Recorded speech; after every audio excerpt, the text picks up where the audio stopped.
বিচার ও সংস্কার করুন, আমরাই নির্বাচনের ব্যবস্থা করে দেব, বলছেন নাহিদ। প্রশাসন ঠিক থাকলে দেশে এমন বিশৃঙ্খলা হতো না, বলছেন রিজভী। খাবারের লোভ দেখিয়ে ধর্ষণ চেষ্টার অভিযোগ, চা দোকানি গ্রেফতার। কক্সবাজারে যুক্তরাষ্ট্রের নারীকে শ্লীলতাহানি, যুবক গ্রেফতার। এবং সর্বশেষ জানাবো, গার্ডিয়ানকে ডক্টর ইউনূস, ভারতকে ব্যবহার করে শেখ হাসিনার কর্মকাণ্ড বিপজ্জনক। এতক্ষণ শুনছিলেন সংবাদ শিরোনাম, এবারে বিস্তারিত। তবে তার আগে অনুরোধ থাকবে আমাদের চ্যানেলটি সাবস্ক্রাইব করে বেল আইকনটি ক্লিক করুন, বলছেন নাহিদ। রাজনৈতিক দলগুলোকে উদ্দেশ্য করে জাতীয় নাগরিক পার্টির আহ্বায়ক নাহিদ ইসলাম বলেছেন, রাজনৈতিক দলগুলোকে বলতে চাই, আপনারা বিচার ও সংস্কার পেছানোর রাজনীতি করবেন না, বিচার ও সংস্কারের প্রতি ঐকমত্য পোষণ করুন, আমরাই আপনাদের নির্বাচন করার ব্যবস্থা করে দেব। নাহিদ ইসলাম বলেন, সরকারকে বলবো দ্রুত বিচার ও সংস্কারের রোডম্যাপ তৈরি করতে হবে। কতদিনের মধ্যে এবং কোন প্রক্রিয়ায় আমরা দৃশ্যমান বিচার ও সংস্কার দেখতে পারবো তার সুস্পষ্ট রোডম্যাপ অবিলম্বে ঘোষণা করতে হবে। এনসিপির আহ্বায়ক আরও বলেন, আমরা প্রধান উপদেষ্টা সহ যেসব উপদেষ্টাদের সরকারের ক্ষমতায় বসিয়েছি তাদের কাছে আমরা কড়ায় গণ্ডায় জবাব নেব, আমাদের সংস্কার কতটা আদায় হলো। রাজনৈতিক দলগুলো যদি নির্বাচনের জন্য এতই তাড়াহুড়ো করে তাহলে ভোট চাইতে গেলে কিন্তু তাদের জবাব দিতে হবে। বাংলাদেশের যে ঐকমত্য সৃষ্টি হয়েছে সেটাকে আমরা ধরে রাখতে চাই। নাহিদ ইসলাম বলেন, আমরা সাধারণ মানুষ জনতার কাতারে নেমে এসে নতুন একটি দল গঠন করেছি। জুলাই আন্দোলনের যে আকাঙ্ক্ষা তার ভিত্তিতে আমরা কারো ওপর নির্ভরশীল হতে চাই না, যেই কারণে আমরা নিজেরাই মাঠে নেমে সেই দায়িত্ব বাস্তবায়ন করতে চাই। তিনি বলেন, আহত শহীদ পরিবারের সঙ্গে কথা বলে আমরা স্পষ্ট হয়েছে যে আমাদের এই মুহূর্তে জরুরি দাবি কি। আমরা সবাই বিচার ও সংস্কারের কথা বলছি, এদের মনের আকাঙ্ক্ষাটা আমাদের বুঝতে হবে। এনসিপির এই আহ্বায়ক বলেন, জুলাই আগস্টের গণহত্যায় শহীদ পরিবারের অনেকেই মামলা করেছেন, তাদের বিচার করা ছাড়া যদি কোনো দল নির্বাচন করে চলে আসে তাহলে এর কি ভরসা আছে যে সেই দল এসে পরবর্তীতে আওয়ামী লীগকে পুনর্বাসন করবে না। তাই আমরা এগুলো বলছি। আর আওয়ামী লীগ যে বাংলাদেশের রাজনীতি করতে পারবে না সেই ফয়সালা দেশের মানুষ জুলাই আগস্টেই করে ফেলেছে। বিচার সংস্কার ও গণপরিষদ নির্বাচনের দাবি নিয়ে খুব দ্রুতই রাজপথে নামব, এমন মন্তব্য করে নাহিদ ইসলাম বলেন, আমরা কেউই নির্বাচনের বিপক্ষে নই, নির্বাচনে অংশগ্রহণ করব বলে আমরা নিজেরাই একটা রাজনৈতিক দল গঠন করেছি। নির্বাচনের ক্ষেত্রে আমরা বলছি গণপরিষদ নির্বাচন, কারণ জুলাই আগস্টের আন্দোলনের মধ্যে দিয়ে এই ফ্যাসিস্ট সংবিধান অকার্যকর এবং ব্যর্থ প্রমাণিত হয়েছে। জুলাই অভ্যুত্থানকে স্বীকৃতি দেওয়ার মধ্যে দিয়ে একটি নতুন সংবিধান আমরা এই জাতিকে উপহার দিতে চাই। বিচার সংস্কার ও গণপরিষদ নির্বাচনের দাবি নিয়ে দ্রুতই আমরা রাজপথে নামব। প্রশাসন ঠিক থাকলে দেশে এমন বিশৃঙ্খলা হতো না, বলছেন রিজভী।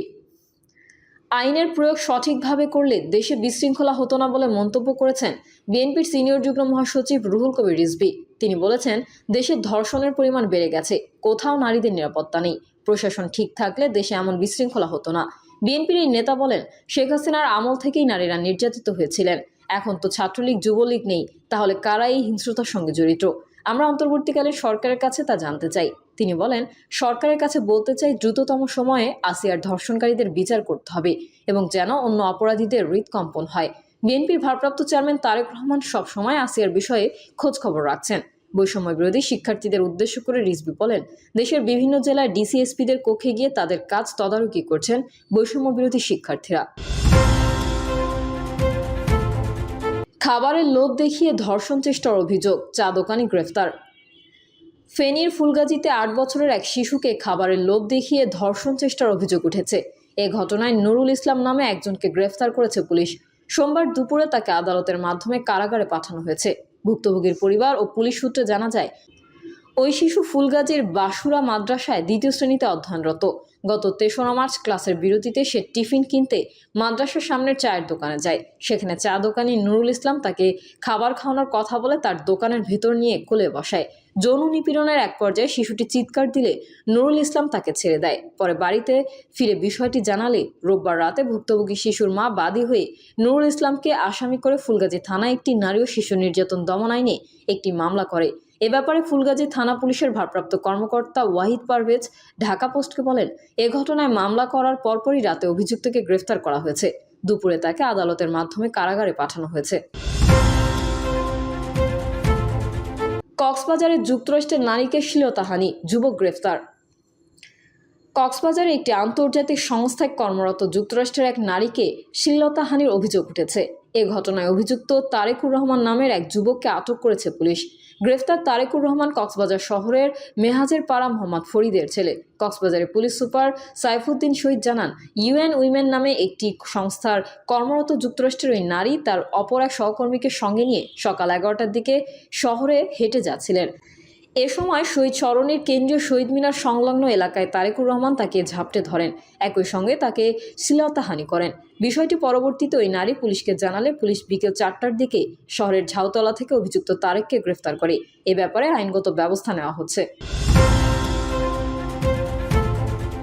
গার্ডিয়ানকে ডক্টর ইউনূস, ভারতকে ব্যবহার করে শেখ হাসিনার কর্মকাণ্ড বিপজ্জনক।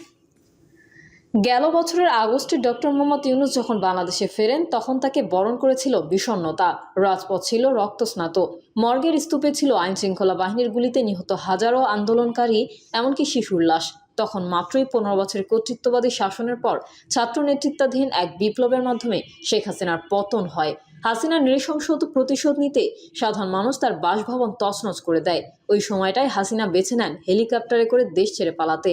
দীর্ঘদিন ধরেই শান্তিতে নোবেলজয়ী 84 বছর বয়সী অর্থনীতিবিদ ডক্টর মোহাম্মদ ইউনূস রাজনৈতিক উচ্চাকাঙ্ক্ষা ত্যাগ করে এসেছেন। তবে শেখ হাসিনা তাকে রাজনৈতিক হুমকি হিসেবে দেখেছে, যার কারণেই বছরের পর বছর ধরে ডক্টর ইউনূসকে বয়ে বেড়াতে হয়েছে অপমান আর নির্যাতনের গ্লানি। যে কারণে বেশিরভাগ সময় বিদেশি কাটিয়ে দিতে বাধ্য হন ক্ষুদ্র ঋণ কার্যক্রমের এই প্রতিকৃত। তবে গণ অভ্যুত্থানে নেতৃত্ব দেওয়া ছাত্ররা যখন ডক্টর ইউনূসকে বাংলাদেশের অন্তর্বর্তীকালীন সরকারের দায়িত্ব নিতে বলেন তখন তিনি না করতে পারেননি। ডক্টর মোহাম্মদ ইউনূস ব্রিটিশ সংবাদ মাধ্যম দ্য গার্ডিয়ানকে সাক্ষাৎকার দিয়েছেন। সাংবাদিক হান্না এলিস পিটারসেনকে দেওয়া সাক্ষাৎকারে অন্তর্বর্তী সরকারের প্রধান বলেন, শেখ হাসিনা বিশাল ক্ষতি করে রেখে গেছেন। আমি এসে দেখি সম্পূর্ণ বিধ্বস্ত একটি দেশ, যেটা অনেকটা আরেকটা গাজার মতো। তবে এখানকার ভবনগুলো নয়, ধ্বংস করা হয়েছে সব প্রতিষ্ঠান, নীতি, মানুষ, আন্তর্জাতিক সম্পর্ক। গার্ডিয়ান তাদের প্রতিবেদনে বলেছে, অন্তর্বর্তী সরকারের দায়িত্ব নেওয়ার পর অধ্যাপক ডক্টর মোহাম্মদ ইউনূসের উপর বাংলাদেশের বাইরে থেকেও চাপ এসেছে। ক্ষমতায় থাকাকালে ভারতের সঙ্গে নিবিড় সম্পর্ক উপভোগ করেছেন শেখ হাসিনা। এখন দ্বিপাক্ষিক সম্পর্কের টানাপোড়েনের মধ্যে হাসিনা ভারতে পালিয়ে গিয়ে আত্মগোপনে আছেন।